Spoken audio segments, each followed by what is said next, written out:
notre invité politique ce matin, c'est Laurent Jacobelli. Bonjour. Bonjour. Merci beaucoup d'être avec nous. Vous êtes député de Moselle, porte-parole du Rassemblement national. Et on est ensemble pendant 20 minutes pour une interview en partenariat avec la presse régionale représentée par Denis Caro du groupe Nice Matin. Bonjour Denis. Bonjour Yann. On va commencer un mot sur l'actualité. Actualité d'hier soir, évidemment, c'est la fin du procès des attentats du 13 novembre, le plus long procès de l'histoire. Salah Abdeslam a été condamné à la réclusion à perpétuité incompressible. C'est une peine rarissime, c'est la plus lourde peine prévue. François Hollande a salué un procès exemplaire, se félicite que les accusés aient été jugés dans le respect du droit. Vous aussi ? Oui, bien sûr, et nous nous félicitons aussi de la peine, qui est la plus dure, qui correspond à un des actes les plus durs qui a été mené contre notre civilisation, contre des hommes et des femmes auxquels nous pensons, à la mémoire à laquelle nous pensons, et à leurs familles, bien sûr, évidemment. Maintenant, après ce jugement, il va falloir passer enfin à l'action, parce que la menace terroriste continue en France, l'islamisme progresse chaque jour un petit peu plus, les lâchetés par rapport à l'islam radical continuent en France. On voit bien cette logique de l'expansionnisme, de cette idéologie du mal sur notre territoire, et qu'il faut maintenant passer à des réformes claires, ferme pour protéger nos valeurs et notre population. Lesquelles ? Ce sera le premier texte. Marine Le Pen a dit que le premier texte que présentera le Rassemblement national, ça sera un texte de lutte contre l'islamisme. Qu'est-ce qu'il y aura de... Vous savez, au moment où nous nous parlons, il y a encore des lieux de culte en France où on prône la haine de nos valeurs, la haine de l'Occident, la haine des Juifs, la haine des homosexuels, où on explique que la femme est un être inférieur. Il y a, au moment où on se parle, 4000 personnes radicalisées étrangères qui sont toujours sur le sol national et qu'il faudrait expulser en urgence. Vous voyez, entre les mots du gouvernement et des différents ministres de l'Intérieur et les actes aussi. Honnêtement, pas à la hauteur. Honnêtement, pas à la hauteur. Aujourd'hui, la menace terroriste existe toujours parce qu'il y a un manque de fermeté. Et il faut être très clair, notre civilisation ne peut tolérer cette menace et doit agir fermement. Alors, la répartition des postes à l'Assemblée n'est pas terminée. On désigne aujourd'hui le président ou la présidente de la commission des finances. Est-ce que vous allez vous entendre avec les Républicains pour barrer la route à Éric Coquerel de la NUPES ? Est-ce que vous allez bâtir un front tout sauf Coquerel ? Écoutez, je crois que l'heure n'est pas au tripatouillage. Les Français nous ont envoyé un signal très clair. Ils veulent une Assemblée nationale qui correspond au panel des opinions des Français.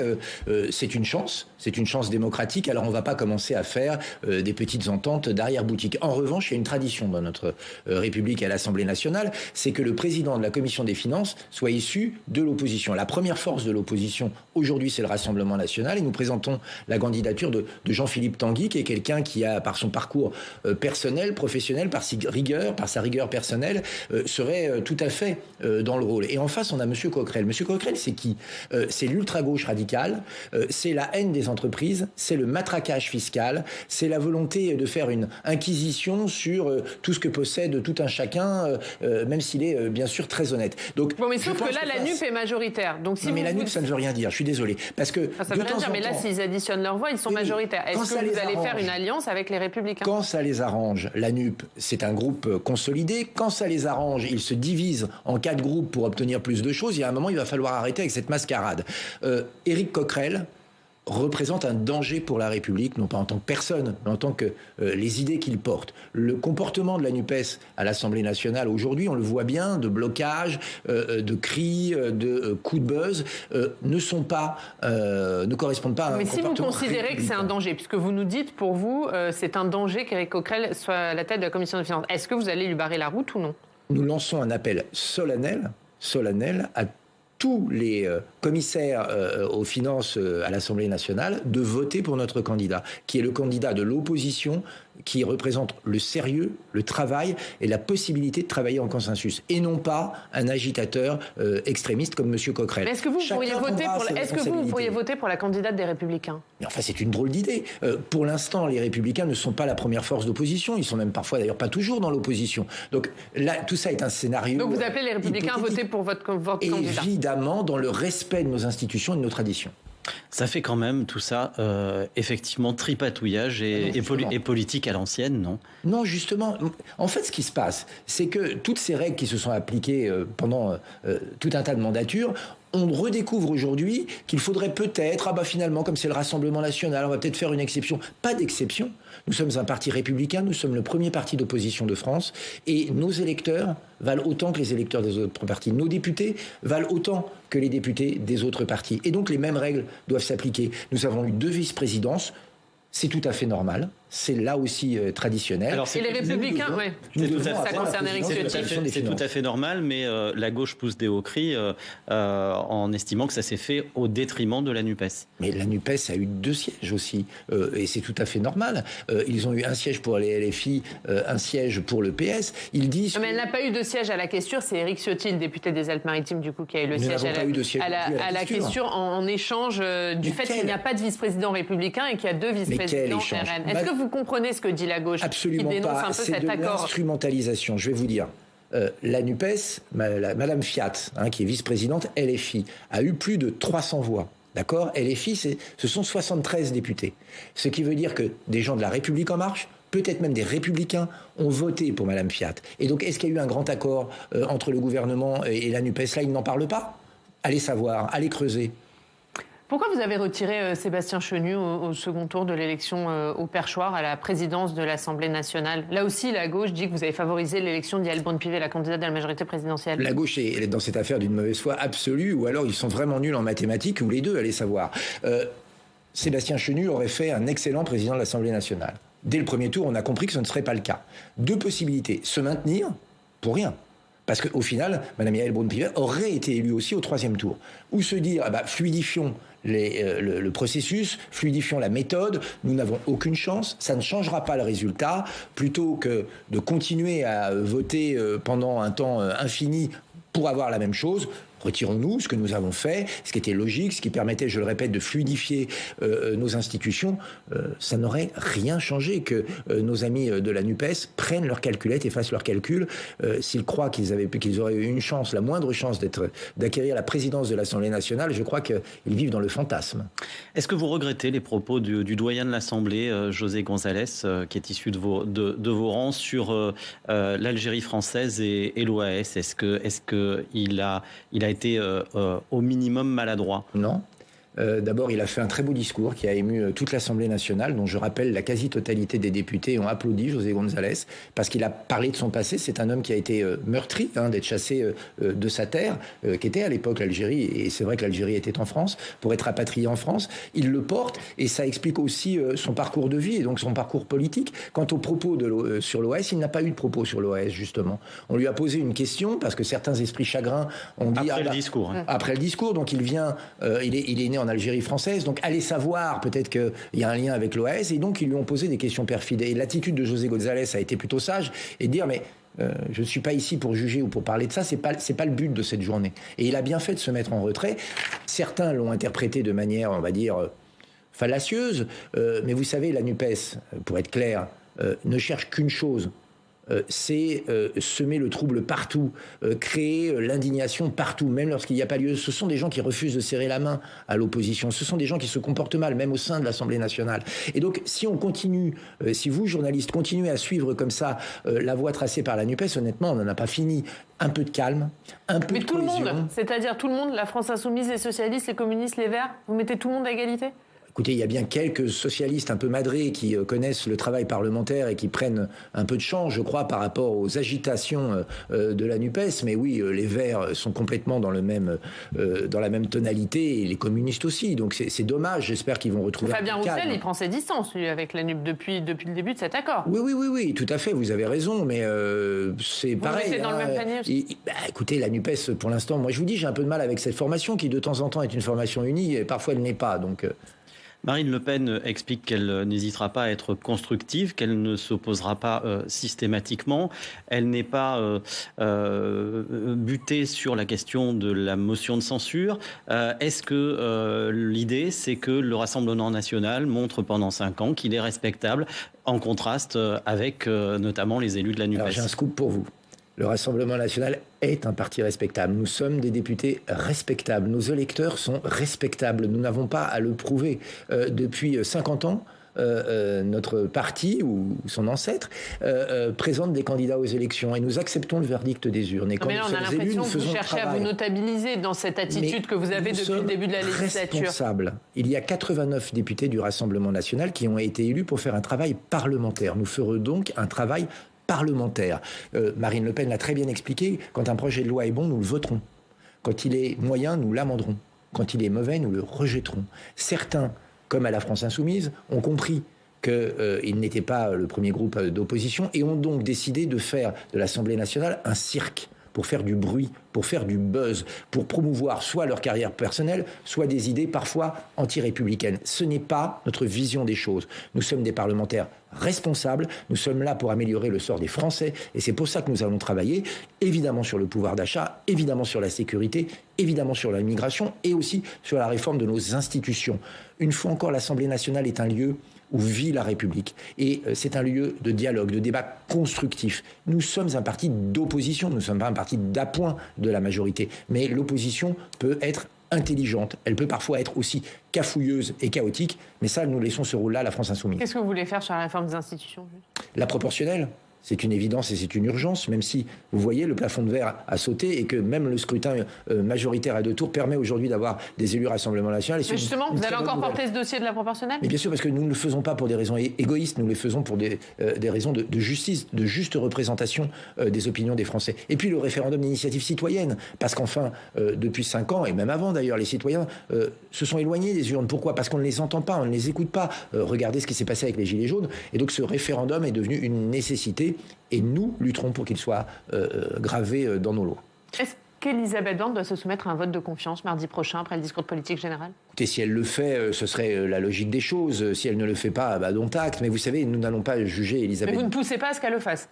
Mais nous n'avons pas d'ailleurs, même si nous poussions à le faire, c'est sa décision. Là encore, il faut arrêter les effets de manche. Non, ce qui compte, c'est que va dire Elisabeth Borne, quelle sera sa stratégie et sa trajectoire, et qu'est-ce qu'elle va faire. Et pour vous, c'est pas un problème si elle ne demande pas la confiance du Parlement ?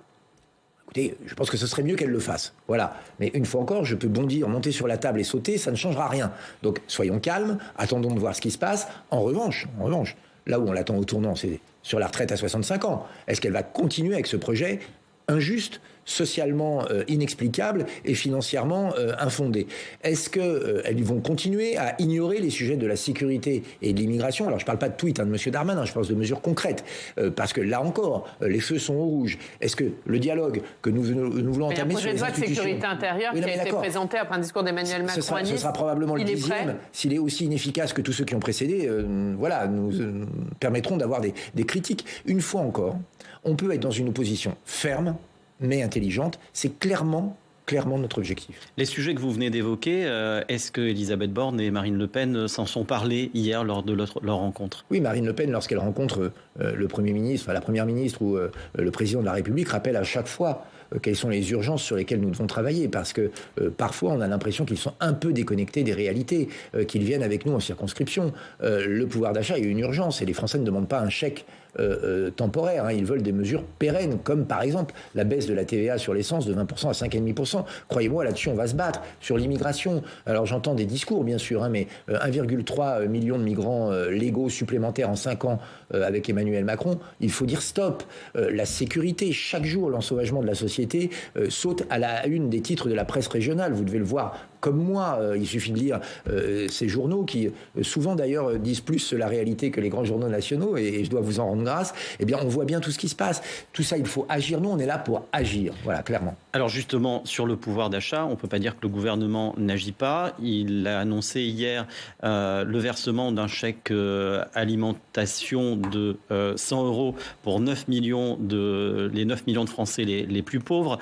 Le coup de pouce sur les carburants va être prolongé a priori jusqu'à la fin de l'année. Est-ce qu'il ne vous coupe pas l'herbe sous le pied, le gouvernement ? Non, le gouvernement rafistole. Bon, c'est déjà mieux que de rien faire.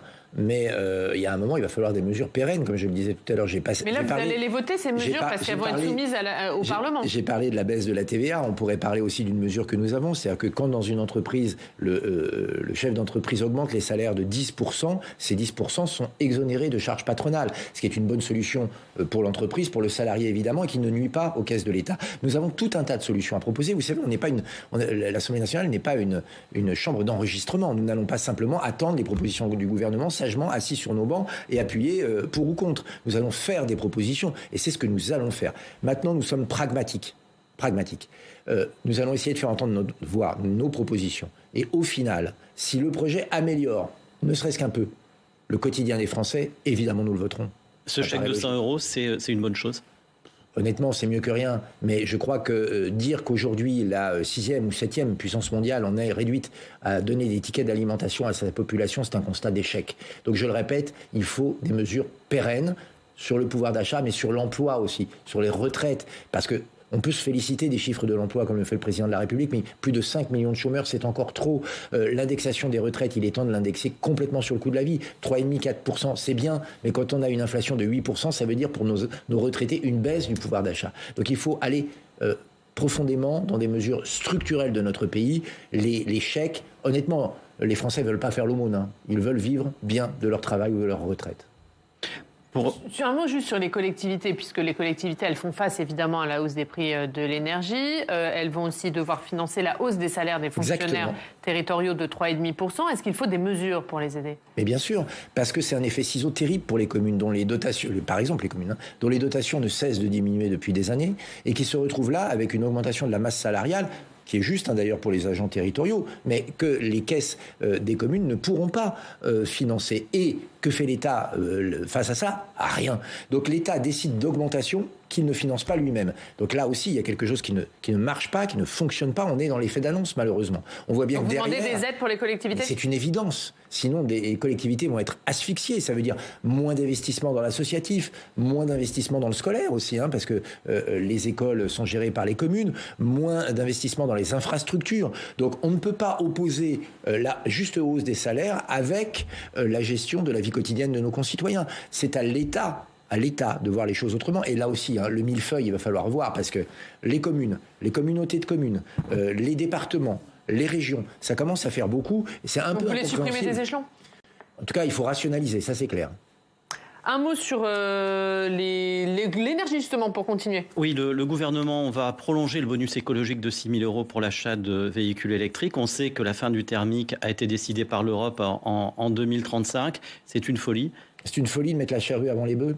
D'abord, excusez-moi, mais sur le véhicule électrique, il y a encore quand même un certain nombre de doutes sur l'effet total sur la pollution. Vous savez très bien que les batteries sont fabriquées à partir de terres rares, dans des conditions sociales et environnementales plus que douteuses la plupart du temps, notamment en Chine, dont acte. Dire qu'en 2035, c'est la fin des véhicules à essence, pour faire simple, c'est envoyer un signal terrible à toute une population. Vous savez qu'aujourd'hui, des gens, et moi je le vois dans ma circonscription, des gens sont obligés de faire 30, 40 ou 50 km par jour pour aller travailler. Quand il n'y a plus de train, quand il n'y a plus de car, vous prenez la voiture. Et quand on vous dit votre voiture, eh bien, dans quelques années, il va falloir s'en séparer, il va falloir pour ça acheter une voiture à 45 000 €, pour certaines personnes, c'est impossible. 45 000 €, c'est plus que ce qu'ils touchent. Donc, il faut être raisonnable. Tout cela est théorique. Cette folie écolo-bobo qui croit que la Terre entière va pouvoir fonctionner en trottinette électrique, il faut y mettre fin. Parce que dans la vie quotidienne des gens, ça veut dire une perte de pouvoir d'achat et ça veut dire une vie quotidienne beaucoup plus difficile. Vous voyez qu'aujourd'hui, on en est à rouvrir des centrales à charbon. C'est-à-dire qu'on veut le tout électrique et on nous a demandé de produire moins d'électrique. D'abord en cassant la filière nucléaire, ce qui était une pure folie, en fermant Fessenheim. Et donc aujourd'hui, à Saint-Avold, on va rouvrir une centrale à charbon. Et on nous explique aujourd'hui... Qu'est-ce que vous pensez de cette décision? Puisque c'est dans votre département, de la Moselle, Saint-Avold. Qu'est-ce que vous pensez de cette décision d'ouvrir cette centrale à charbon? D'Alexandre Loubet, député du Rassemblement national. Maintenant que la décision est prise, il nous faut l'électricité, gérons-le le mieux possible pour qu'il y ait un maximum d'emplois périphériques créés, pour que ça s'insère bien dans la vie locale. Et c'est ce à quoi Alexandre Loubet va travailler. Mais honnêtement, la fin de la filière nucléaire annoncée, alors le président est revenu dessus, mais c'était quand même une folie faite pour faire plaisir aux écolos. On voit bien que tout ça, il faut cesser. On est aujourd'hui en train de prendre des mesures contre l'énergie venue de Russie. Bon, on s'aperçoit que Vladimir Poutine a trouvé de nouveaux débouchés, que la hausse des prix sur la scène internationale bénéficie même à des entreprises russes de l'énergie, mais qu'en France, par contre, les populations payent le prix cher sur le prix du litre d'essence, sur le prix du gaz. Et donc, on en est à retrouver des rustines énergétiques. Il faut arrêter. Il faut du bon sens, tout miser sur le nucléaire. Mais on arrête quoi, les sanctions contre la Russie sur cette question? Oui, parce que c'est pas utile. Voilà, c'est clair, et que c'est la population française qui en paye le prix. pas du tout Vladimir Poutine. Je vais vous dire, si ça avait permis de résoudre la question ukrainienne, nous aurions été pour, bien évidemment. Mais ça ne résout rien. Et puis, il faut remettre le paquet sur le nucléaire. Le général de Gaulle avait misé sur le nucléaire. Pourquoi ? C'est l'énergie la plus propre. Elle n'est pas parfaite, mais la plus propre, la moins chère, et qui nous permet une souveraineté énergétique. Vous imaginez que les gouvernements successifs ont tout cassé, nous ont livré aujourd'hui, nous ont mis dans les mains de puissances étrangères sur notre énergie, et nous avons aujourd'hui une énergie plus polluante qu'elle ne l'était hier. Tout cela est une aberration, il faut arrêter. Le parquet de Paris a ouvert hier une enquête pour tentative de viol à l'encontre de Damien Abad. Est-ce qu'il doit quitter le gouvernement ? C'est une question délicate parce qu'il y a la présomption d'innocence en France quand même. Et personne autour de cette table ne sait si Damien Abad est coupable ou pas des faits qui lui sont reprochés. Je tiens à le préciser. Deuxièmement, la bêtise initiale, c'est d'avoir fait entrer M. Abad au gouvernement. Au moment où Mme Borne l'a nommé, il y avait déjà des indications d'un comportement suspect vis-à-vis des femmes, on va le dire comme ça. Elle a dit qu'elle a appris avec l'article de Mediapart. Et c'est faux, on l'a appris après, on a appris que son cabinet était au courant, les Républicains eux-mêmes, je crois, avaient informé, donc apparemment beaucoup de gens savaient qu'il avait un comportement supposé inapproprié. Eh bien je pense qu'il fallait prendre un principe de précaution, ne pas le nommer, faire une enquête plus approfondie, attendre que la justice... Donc il n'y a pas vraiment de présomption d'innocence ? Il y a principe de précaution. Au moment où on déclare que, et il faut le faire, que les femmes doivent se déclarer quand elles ont été les victimes d'un comportement inapproprié, que ce soit verbal, une agression sexuelle ou pire encore un viol, il faut que les gestes correspondent aux paroles. Et je pense qu'on aurait dû se prémunir de cela, d'attendre de savoir. Et puis une fois qu'on sait, eh bien, soit M. Abad est coupable ou pas, et on prend la décision. Mais je pense qu'il y avait un faisceau d'indices qui aurait dû appeler à plus de précaution. Merci Laurent Jacobelli d'avoir été avec nous ce matin. Merci Denis Caron. On regarde la une de Nice matin. C'est du foot, le nouvel entraîneur de l'OGC Nice. Favre à la folie. Gros engouement autour du nouveau coach de l'OGC Nice, le Suisse Lucien Favre. Donc on y croit. Et c'était la une de Nice matin. Merci beaucoup Laurent Jacobelli d'avoir été avec nous.